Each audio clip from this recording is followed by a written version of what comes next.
Hello, survivors. Thank you for taking the time to listen to the story. If you haven't already done so, please subscribe to our channel. We appreciate it, and thank you in advance. Please leave the name of the city you're listening from in the comments section below.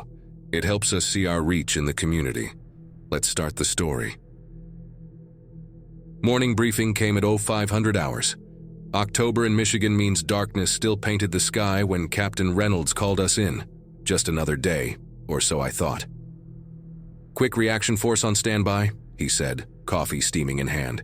Civil disturbance in Detroit, possible riot situation. I remember laughing. Detroit had seen protests before. Nothing the local police couldn't handle. Why deploy a mechanized unit? When I asked, Reynolds just gave me that tight-lipped stare that meant, above your pay grade, Specialist Alvin. I was finishing my maintenance check on our M2 Bradley when the orders changed. At 0730, Reynolds strode across the motor pool, tension pulling his shoulders tight. Load up, we're rolling in 30. My crew scrambled. Jackson, our gunner, was mid-bite into his breakfast sandwich. Garcia, our commander, dropped his paperwork. Something was off. This didn't feel like standard riot control. What's the word, sir? Garcia asked. Hospital evacuation, Reynolds answered. St. John's Medical Center needs immediate assistance. Multiple casualties reported from some kind of mass violence event. That's how they described it initially. A mass violence event, as if people weren't tearing each other apart.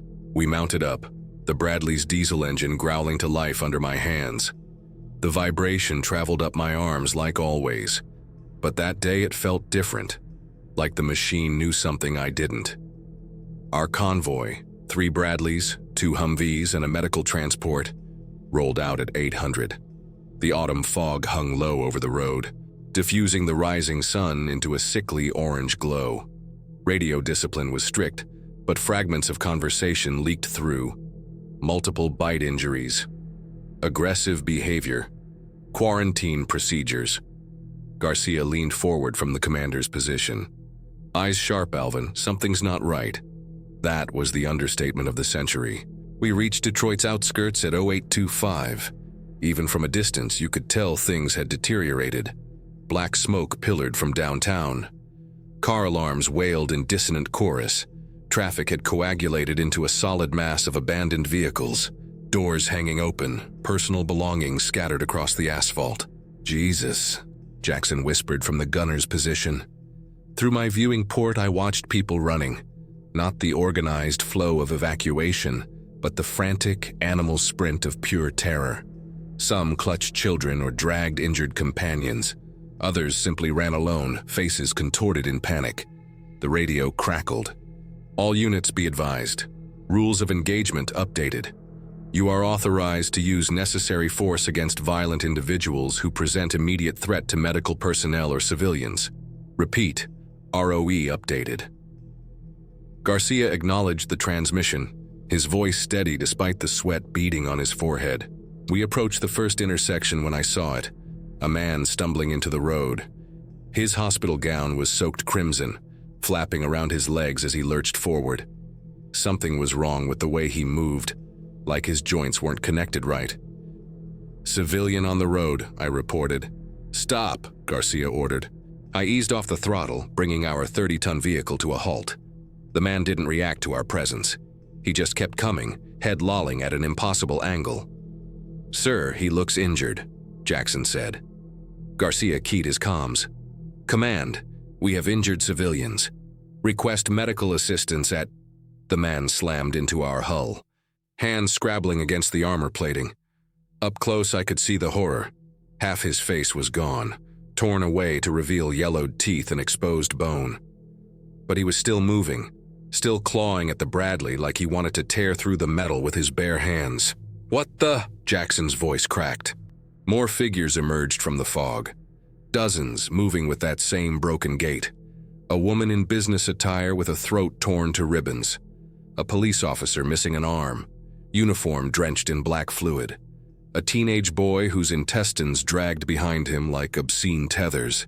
None of them should have been walking, but they were. Command, we have multiple casualties exhibiting aggressive behavior, Garcia reported, voice tight. requesting further instructions. The response came immediately. Proceed to St. John's. Priority is medical personnel extraction. Do not stop for civilian assistance. Repeat, do not stop. I engaged the transmission. The Bradley lurching forward. The man in the hospital gown didn't move. I closed my eyes for a split second as we rolled over him, feeling the slight bump through the floor. Dear God, Jackson breathed. Keep it together, Garcia snapped. We have our orders. 2 blocks later, we hit our first real obstacle. A bus overturned across Monroe Street, blocking our path to the hospital. Civilians clustered on top of it, screaming for help as figures clawed at them from below. Alternate route, Garcia ordered, checking his map. Take Jefferson. I turned the Bradley, the massive vehicle responding smoothly, despite my shaking hands. As we navigated the blocked streets, the true scale of the catastrophe revealed itself. Cars smashed into storefronts, bodies sprawled across sidewalks, and everywhere, those walking corpses, lurching, stumbling, hunting. We weren't alone. Ordinary people were still fighting, still alive. A group barricaded inside a convenience store. A mother and child huddled on a second-story balcony. A man with a baseball bat defending an alleyway entrance. I wanted to stop, to help, but orders were orders. St. John's Medical Center came into view at 09:04. The situation was worse than we'd imagined. The hospital's glass entrance had shattered, and chaos spilled across the parking lot.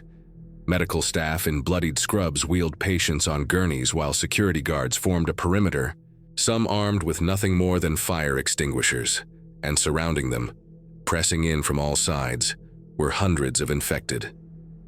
Contact front, Jackson called, swinging the 25mm chain gun toward the threat. Hold fire until my command, Garcia ordered, then switched to the convoy channel. All units, form protective circle around the medical transport. Prepare for evacuation procedures. We maneuvered into position, creating a steel wall between the survivors and the infected. The Bradley's engine hummed beneath me, ready to respond to the slightest touch.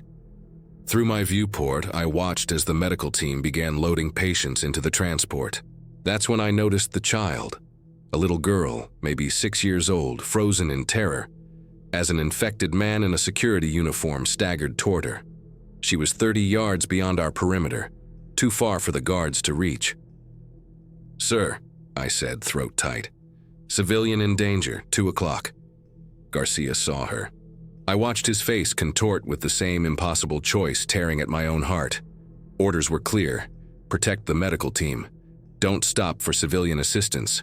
But she was just a kid. Jackson, Garcia said quietly. 1 round, center mass. Jackson swiveled the gun. The 25mm round punched through the infected security guard, dropping him instantly. The sound sent the little girl running, not toward us, but toward a woman crouched behind an ambulance. Her mother, I hoped. The gunshot attracted attention. Dozens of heads turned our way, mouths agape in silent hunger. They began to move toward us, a wave of broken bodies converging on our position. Speed it up, Garcia shouted to the medical team. We've got incoming. The evacuation became frantic. Doctors and nurses rushed to load the most critical patients first. A surgeon directed the flow, his scrubs so saturated with blood, they looked black in the morning light. Hostiles approaching south entrance, reported the lead Humvee. At least 50, moving fast. We need 5 more minutes, the surgeon shouted back. We've got 3 more critical patients. 5 minutes. It might as well have been 5 hours. Alvin, Garcia's voice cut through my thoughts. Be ready to move on my mark. I placed my hands on the controls, steadying my breathing. Outside, the first wave of infected reached our perimeter. National Guardsmen opened fire, downing the front line, but more kept coming. Bodies piled up, creating macabre ramps that others began to climb. 2 minutes, the surgeon called. An infected woman in hospital scrubs slipped through a gap between vehicles. A guard swung his rifle like a club, catching her across the temple. She didn't even flinch, latching onto his arm with broken teeth. His scream pierced the air, high and terrified. 1 minute! Garcia was receiving updates through his headset, his expression darkening with each transmission. Command reports similar situations across the city, he told us. They're implementing containment protocol. What does that mean? Jackson asked. It means we're getting these people out, then sealing off access points to stop the spread. Garcia's tone left no room for questions. Last transport is loaded. Move out. The convoy reorganized, our Bradley taking point. As we rolled forward, I stole one last look at the hospital. Infected had breached the perimeter, pouring through the doors and windows. The National Guardsmen who'd stayed behind were already being overwhelmed. We accelerated down Jefferson Avenue, leaving the carnage behind. The medical transport followed close, carrying the survivors we'd managed to save. Not enough. Never enough. Command, this is Echo 3, Garcia reported. Medical extraction partially complete, en route to safe zone. Be advised, hospital has been overrun. The response came immediately. Acknowledged. New orders incoming, stand by. I focused on driving, navigating around abandoned vehicles and debris. The infected were everywhere now, emerging from side streets and buildings. Some ran after us with surprising speed, while others simply watched, swaying slightly as if moved by an unseen current. The new orders came at 0947, and they changed everything. All units implement Directive Omega. Repeat, Directive Omega is now in effect. Primary bridges are to be demolished to contain the spread. Echo Team, proceed to Ambassador Bridge. Charlie Team, Detroit-Windsor Tunnel. Delta Team, Belle Isle Bridge. Garcia sat in stunned silence for a moment, then acknowledged the order. Sir, Jackson said, there are still people out there, civilians trying to evacuate. I know. Garcia's voice was hollow. But if this thing spreads further, we have our orders. We diverted toward the Ambassador Bridge, the massive span connecting Detroit to Windsor. Canada. Traffic had gridlocked the approach. Hundreds of cars wedged together as people tried to flee across the border. Many had abandoned their vehicles, continuing on foot. As we approached, I could see Canadian authorities had already closed their side. Armed officers stood at the checkpoint, turning back anyone who tried to cross. They're not letting people through, Jackson observed. They're protecting their side, Garcia replied. Same as us. We reached the bridge entrance at 10:18. Engineers from another unit were already setting charges at key structural points. We took up defensive positions, forming a perimeter to keep the infected away from the demolition team. The crowd of civilians quickly realized what was happening. A man in a business suit pounded on our hull, begging to be let through. A woman held up her infant, tears streaming down her face. An elderly couple simply stood hand in hand, watching with resigned despair. This is wrong, Jackson whispered, watching through his viewport. I couldn't disagree, but I also understood the terrible calculus. If the infection reached Canada, how many more would die? How far would it spread? Sometimes there are no good choices, only less horrific ones. 5 minutes to detonation, the engineer team reported. Clear the bridge. Garcia ordered our Bradley forward, using the loudspeaker to instruct civilians to move back. Most complied, shuffling away with hollow expressions. Others refused, determined to try their luck with the Canadian authorities. We can't leave them on the bridge, I said. We'll do another sweep, Garcia decided. One pass, then we clear out. Jackson, keep watch for infected. I guided the Bradley slowly across the bridge, gathering stragglers. A family with 2 small children climbed aboard the rear compartment. A doctor still wearing his ID badge. An elderly man who needed help climbing up. 2 minutes to detonation, came the update. All units clear the area. Turn us around, Garcia ordered. Maximum speed back to the perimeter. I swung the Bradley around, accelerating toward the American side. Through my viewport, I could see infected streaming onto the bridge entrance. Drawn by the commotion, the perimeter guards opened fire, trying to hold them back. 1 minute. We cleared the demolition zone with 30 seconds to spare, the Bradley's engine roaring as I pushed it to its limits. The civilians we'd rescued huddled in the rear compartment, clinging to each other as the vehicle bounced over debris. All units clear, fire in the hole. The explosion came in stages, carefully placed charges detonating in sequence. The bridge shuddered, then began to collapse in sections. The sound was deafening, a deep structural groan followed by the crack of snapping cables and the thunder of falling concrete. In my mirrors, I watched as the Ambassador Bridge, an engineering marvel that had stood since 1929, crumbled into the Detroit River. Anyone still on it, infected or not, plunged into the dark water below. Bridge down, the engineer team confirmed. East approach completely severed. Garcia acknowledged the report, then sat in silence, staring at nothing. Jackson removed his headset, rubbing his face with shaking hands. And I kept driving, because that's what I was trained to do. Keep moving, follow orders. Don't think too much about the larger implications.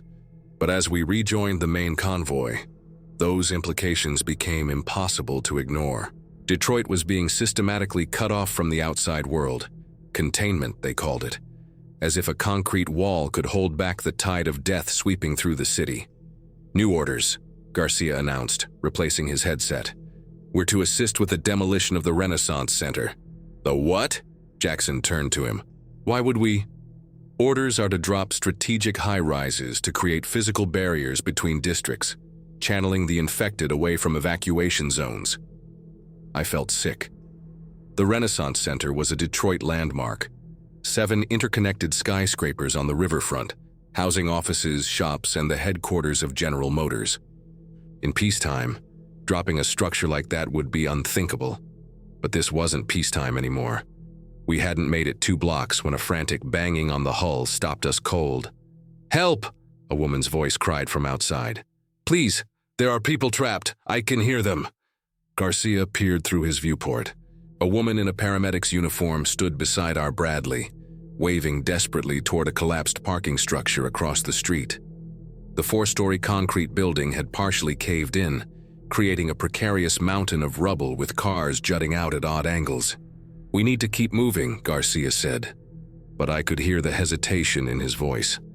"Sir," Jackson pressed, "if there are people alive in there." Garcia keyed his radio.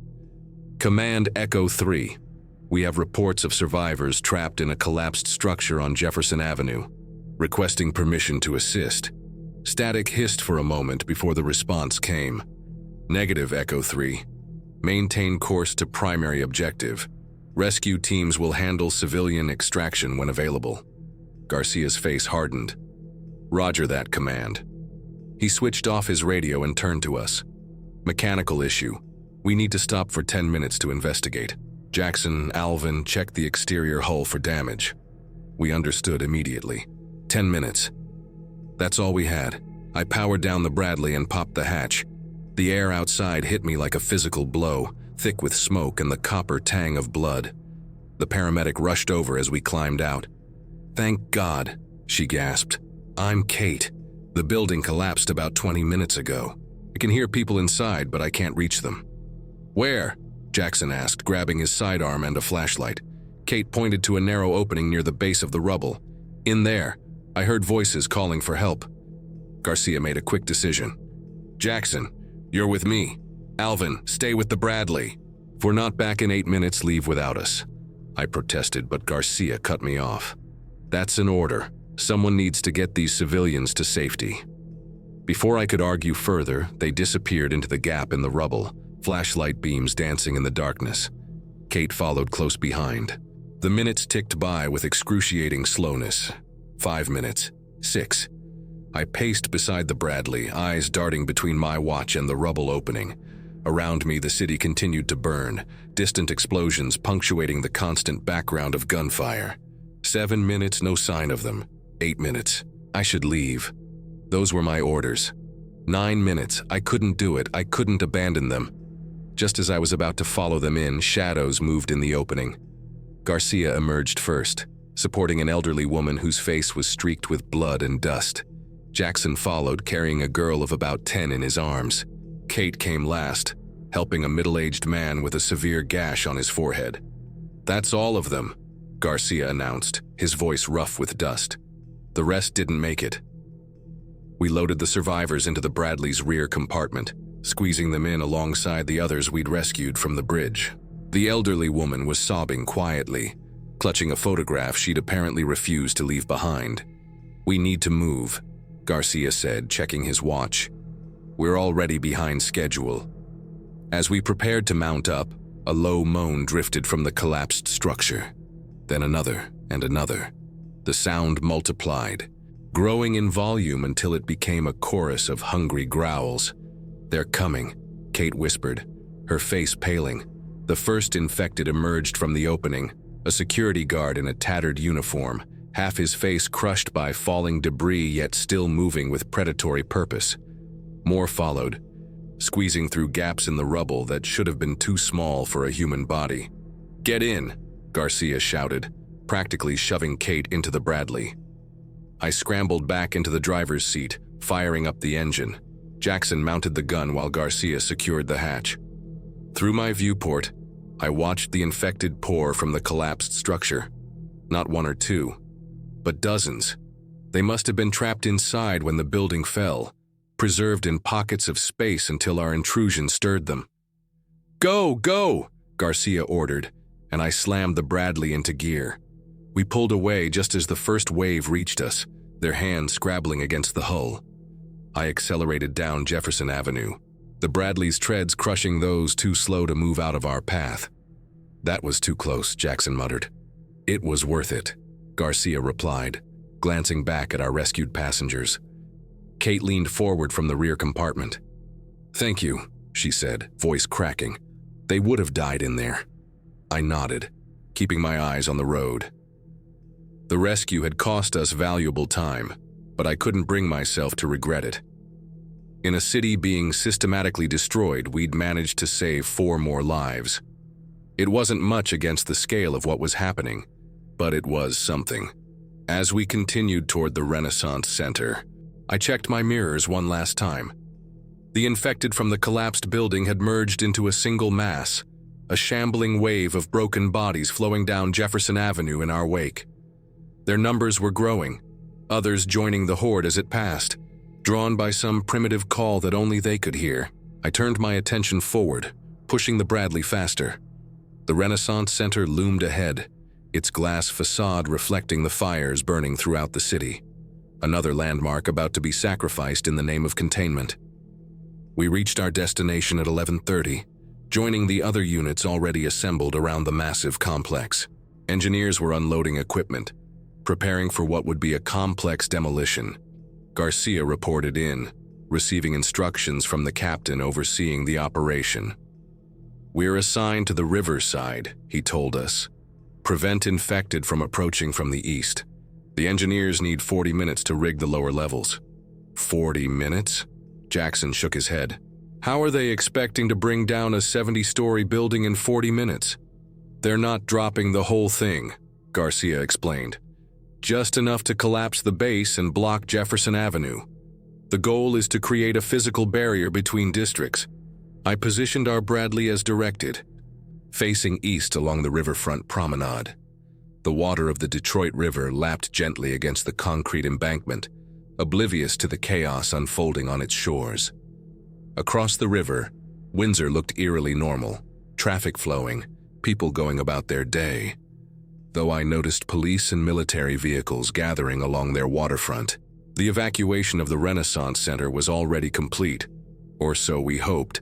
National Guard units had swept the building earlier, directing any remaining civilians to evacuation points. Now the massive structure stood empty, awaiting its fate. For 20 minutes we held our position, scanning for threats. The infected seemed strangely absent from this area, maybe drawn to other parts of the city, where there was more movement, more noise, more live prey. Then Jackson spotted them, a mass of infected emerging from the underground parking garage of a nearby building. Dozens moving with that same broken, puppet-like gait we'd seen earlier. "Contact 3 o'clock, he reported, swinging the 25mm gun toward the threat. "Hold fire unless they approach the engineers," Garcia ordered. "Conserve ammunition." The infected milled about for a moment, as if confused by the lack of stimulus. Then, like a stream finding its course, they began moving toward the Renaissance Center, toward the engineers working frantically at its base. "They're coming," I warned. Still hold fire, Garcia instructed. Infantry will engage first. We're the heavy support. The platoon of infantry took positions, rifles trained on the approaching horde.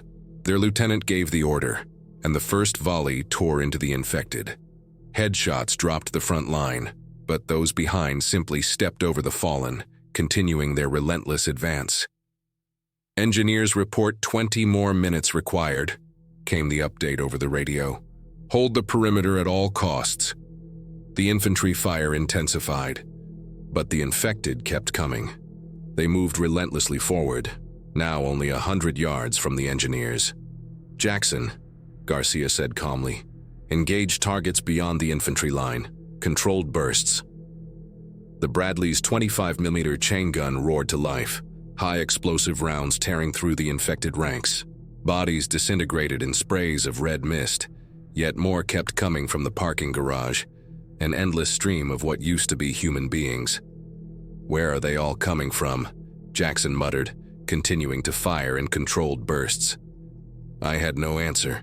The city's population was nearly 700,000, and it seemed like every one of them was turning, joining the ranks of the infected, creating an army that grew with each passing hour.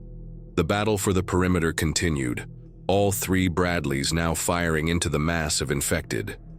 The infantry had fallen back to secondary positions, reloading and repositioning as the horde grew denser.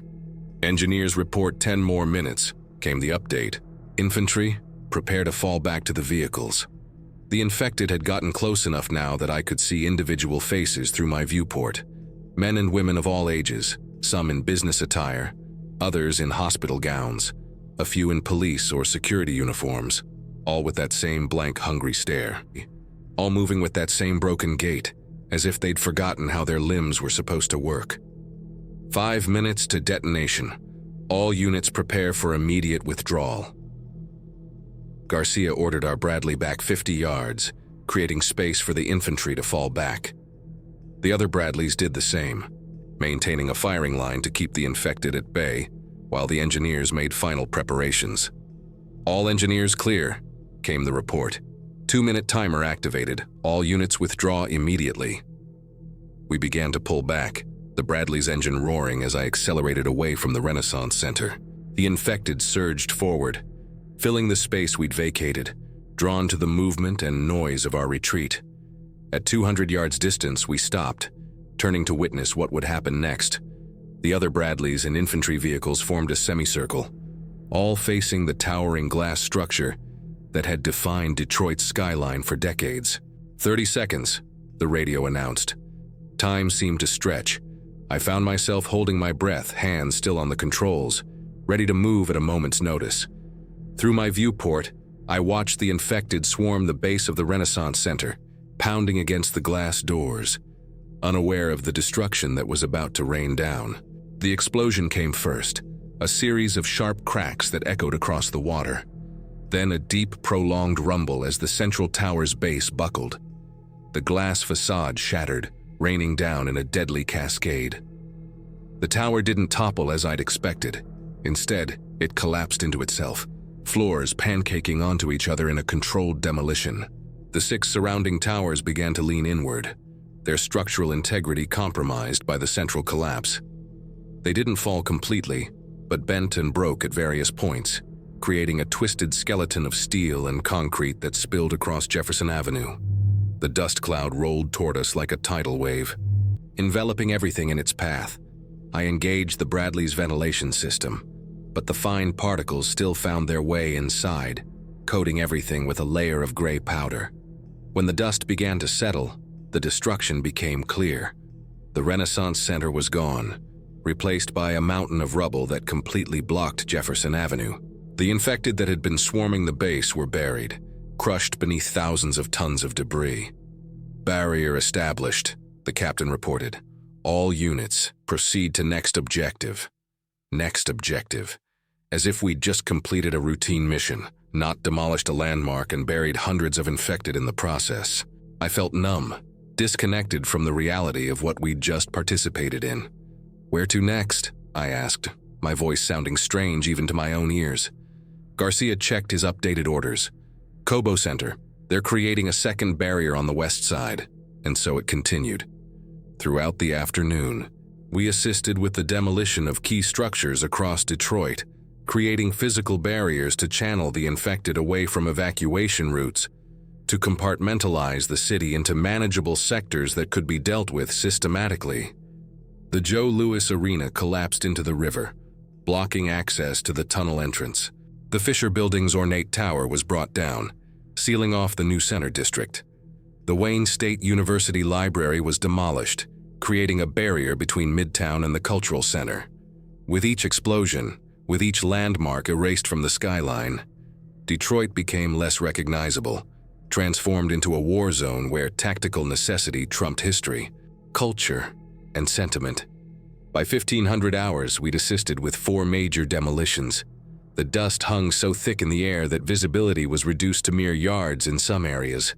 The Bradley's air filters were clogged, and we were all coughing, our throats raw from the particulate matter that found its way inside despite our best efforts.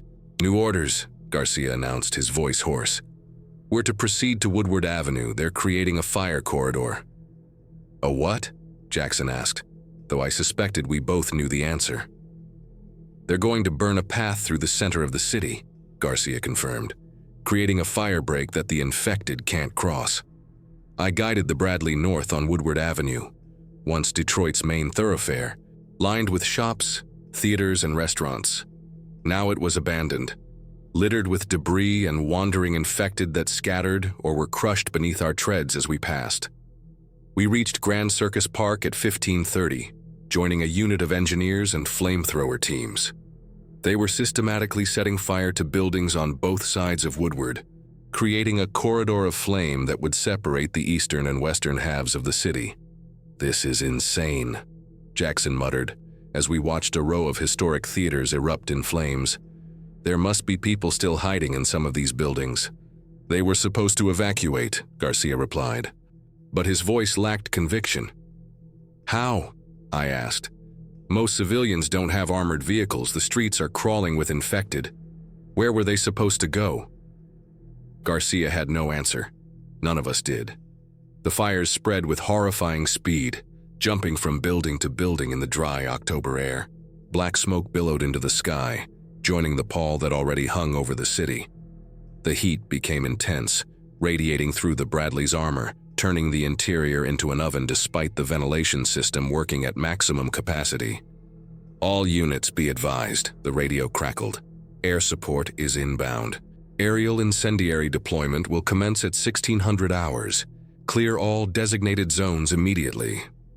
"Aerial incendiary," Jackson repeated. "They're going to firebomb the city?"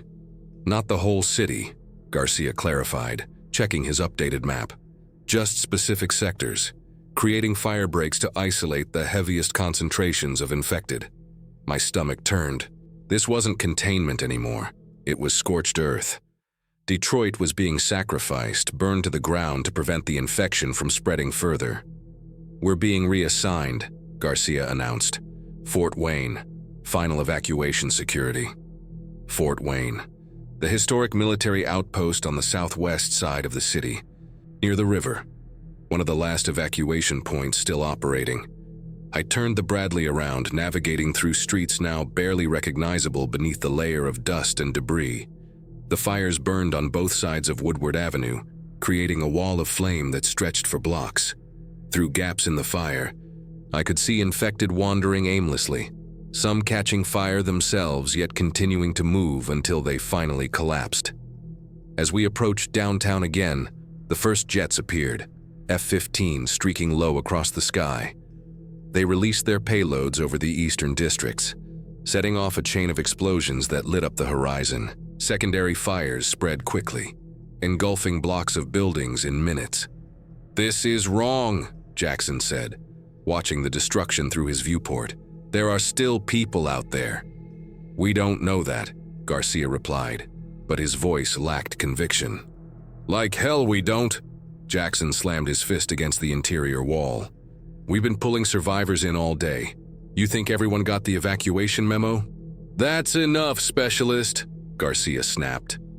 Jackson fell silent, jaw working as he struggled to contain his anger. I kept my focus on driving, navigating through the burning streets, but my own thoughts mirrored Jackson's. This wasn't containment anymore. It was sacrifice. We were approaching Fort Wayne when the radio crackled again. All units be advised. Distress call received from Lincoln Park High School. Approximately 30 survivors trapped, including children. Infected breaching the east entrance. The transmission included coordinates. Lincoln Park High School was less than 2 miles from our current position. Should we respond? I asked. Garcia hesitated, checking his orders. Negative. We're assigned to Fort Wayne perimeter security. The fort is being evacuated. We stay on mission. I kept driving, but a sick feeling grew in my stomach. 30 people, children. We could reach them in minutes, evacuate them in our Bradley's rear compartment. We might not fit them all, but we could save some. Sir, I said, surprising myself, we could reach them. The Bradley can handle the terrain, and we have the firepower to extract them. Absolutely not, Garcia said. That would be a direct violation of orders. What about direct violation of our oath? Jackson challenged. To protect American citizens? Garcia's face flushed with anger. You think I don't know what's at stake? You think this is easy for me? We have our assignment. The bigger picture. To hell with the bigger picture, Jackson interrupted. Those are real people calling for help. The Bradley filled with tense silence, broken only by the rumble of the engine and the distant thump of explosions as more sections of Detroit burned. Garcia stared straight ahead for what felt like an eternity. Then, slowly, he removed his headset. Alvin, he said quietly. Navigation malfunction. Take us northwest. Comms are experiencing interference. We'll need to circle back to restart systems. My heart skipped. Yes, sir. Northwest. System restart. I turned the Bradley, angling away from Fort Wayne toward Lincoln Park. Jackson looked between us, understanding dawning on his face. Estimated repair time? He asked, playing along. 30 minutes, Garcia replied. Maybe more. I accelerated, pushing the Bradley as fast as I dared over the debris-strewn streets, away from the burning heart of Detroit and toward the trapped survivors. Behind us, the city continued to burn, columns of smoke rising from every district. I used to carry troops into battle. Now I carry the last pieces of what's left.